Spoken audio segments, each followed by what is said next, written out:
ఓం శ్రీమాత్రే నమః. నమస్తే అండి, ఎలా ఉన్నారండి? అంతా బాగున్నారా? నేను కూడా బాగున్నానండి. ఈరోజు చేయబోయే కూర బెండకాయ వేపుడు కూర. ఎలా చేస్తాను అనేది మీకు చూపిస్తూ చెబుతానండి. చక్కగా ఇదిగో బెండకాయ కట్ చేసేసానండి. అలాగా ఒక పొంగనివ్వాలి. ఈ వేపుడు కూరకి ఇలా బెండకాయలు ఉడికించుకోవాలన్నమాట. అంటే ఎక్కువ కాదు, అలా ఉడికింది అనే ముక్క కొంచెం మెత్తబడేటంతట వరకు. సరే, కళాయి పెట్టుకున్నాను కదా, మరి స్టవ్ వెలిగించుకున్నాను, తగినంత నూనె కూడా వేసాను. ఈ కూర చేసే విధానం మీకు నేను చూపిస్తాను. ఇప్పుడైతే నూనె వీటెక్కిందండి. పోపు దినుసులు వేసుకుంటున్నాను. ఎల్లుల్లిపాయలు, మినప్పప్పు, జీలకర్ర, ఆవాలు.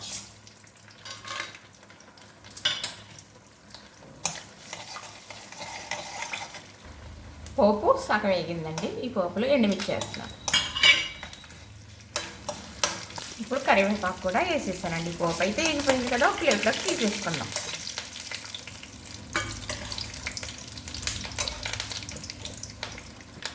ఇప్పుడైతే ఈ ఉల్లిపాయ, ఈ పచ్చిమిర్చి వేసేస్తాను.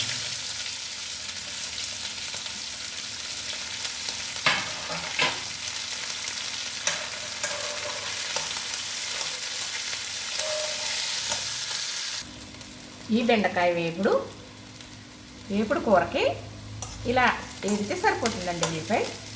ఇప్పుడు చక్కగా 2 ఉల్లిపాయలు కట్ చేశాను కదా, అలాగే 4 పచ్చిమిర్చి, ఇవి 3 టమాటాలు. ఇప్పుడు గ్రేవీ కదా, మనకు గ్రేవీ వేపుడు అన్నాను కదా, వేపుడు కూర అన్నాను కదా, ఈ గ్రేవీ ఉంటుంది అన్నమాట. అందుకు మరి చపాతీకి కానీ రైస్కి కానీ చాలా బాగుంటుంది. మరి ఒట్టిని వేసుకుంటాం కదా, ఒట్టి బెండకాయలు కానీ దొండకాయలు కానీ బీరకాయలు కానీ వేసుకుంటాం. అది రైస్కి మాత్రం ఎలా అంటే ఏదన్నా సాంబార్ మీద, చారు మీద, పులుసుల మీదకి వేపుడు అనేది చేసుకుంటాం. ఇది వేపుడు కూర కాబట్టి మనం అన్నంలో కలుపుకుని తిన్నాకే బాగుంటుంది, అలాగే చపాతీకి కూడా బాగుంటుంది అన్నమాట. చక్కగా ఇందులో ఉప్పు వేసేసామనుకోండి, ఇది బాగా చక్కగా మగ్గిపోతుంది. ఉప్పు, పసుపు, ఎందుకంటే తాలింపులు ఎండుమిర్చి, కూరలో పచ్చిమిర్చి వేస్తున్నాను కదా, బెల్లం ముక్క కంపల్సరీగా వేయాలండి. ఇందులో తప్పనిసరిగా బెల్లం వేయాలి. అంటే ఇంకా ఎక్కువే వేస్తాను, కానీ తక్కువ వేస్తున్నాను నేను. కొంచెం స్వీట్నెస్ ఉంటే చాలా బాగుంటుంది అనమాట ఈ కూర. మరి అలాంటప్పుడు చపాతీకి ఇంకా బాగుంటుంది అనమాట. ఇది ఇలాగా మగ్గాక మళ్ళీ మీకు నేను చూపిస్తాను. ఇప్పుడు ఇంతవరకు ఇలా మగ్గిందండి. ఇందులో వాటర్ అనేది వేయలేదు మనం, టమాటాలో ఉండే వాటర్తో చక్కగా ఇలా మగ్గిపోయింది. ఇప్పుడు కొద్దిగా చింతపండు రసం కొంచెం, అంటే ఈ పులుపు ఉండటం వల్ల అమ్మదనం వస్తుంది తప్ప పులుపు రాదు. ఇప్పుడు వద్దు వేయనండి, అంతే సరిపోయింది. ఇప్పుడు ఇలాగా మగ్గుతూ ఉంది కదా, కొంచెం కొత్తిమీర కూడా వేసుకుందాం.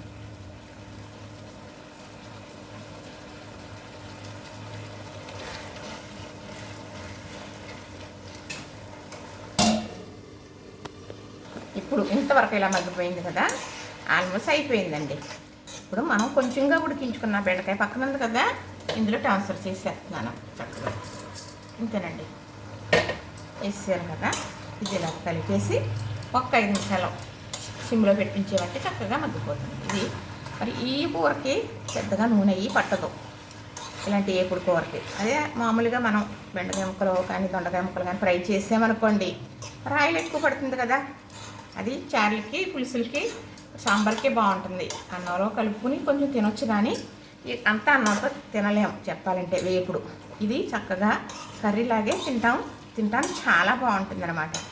చక్కగా ఇంతేనండి. దీంట్లో వాటర్ అనేది వేయలేదు కదా, బెండకాయ ఉడికించుకోవడానికి మాత్రం కొంచెం వేసుకున్నామా, 1 స్పూన్ చింతపండు రసం వేసుకున్నాం అంతే. ఇలా టమాటా మగ్గిన తర్వాత ఇలా వేసుకున్నాం అనుకోండి, కూర అయితే చాలా బాగుంటుంది. మా వారికి అయితే చాలా ఇష్టం అనమాట.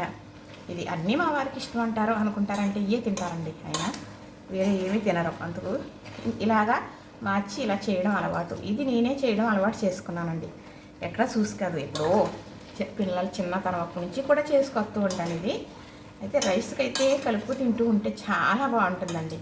మరి కొంచెం స్వీట్నెస్ ఉంది కాబట్టి, మరి గ్రేవీలాగా కూడా ఉంటుంది కాబట్టి చపాతీకి కూడా బాగుంటుంది అన్నమాట. చక్కగా ఒక్క క్షణం మనం మూత పెడదాం. ఇంతేనండి, చక్కగా ఈ కూర అయితే రెడీ అయిపోయింది. ఇంతేనండి, బెండకాయ వేపుడు గ్రేవీ కూర అండి. గ్రేవీ కూర అలానే మరి బెండకాయ వేపుడు కూర అంటాను నేను, గ్రేవీ అంటాం సరిగా పలకలేనేమో మీరు తప్పు పడతారు కదా అని. చక్కగా వేయించుకొని పక్కన పెట్టుకున్నాం కదా, ఈ పోపు ఇందులో వేసేసానండి. ఇంతే, ఏదైనా చేస్తే దూరం అండి, చేస్తే దగ్గర. ఇది బాగోదని అనుకుంటున్నారా? అనుకోరండి, చాలా బాగుంటుంది. రైస్ కలుపుకు తింటుంటే తిని కొద్దీ తినాలనిపిస్తుంది. చూసారు కదా, నచ్చిందా మరి? ఇలా చేసుకుంటారా? నేను రొటీన్గా అంటాను, మీరు చేసేసుకోవాలని కాదు, కానీ చక్కగా రెడీ అయిపోయిందండి.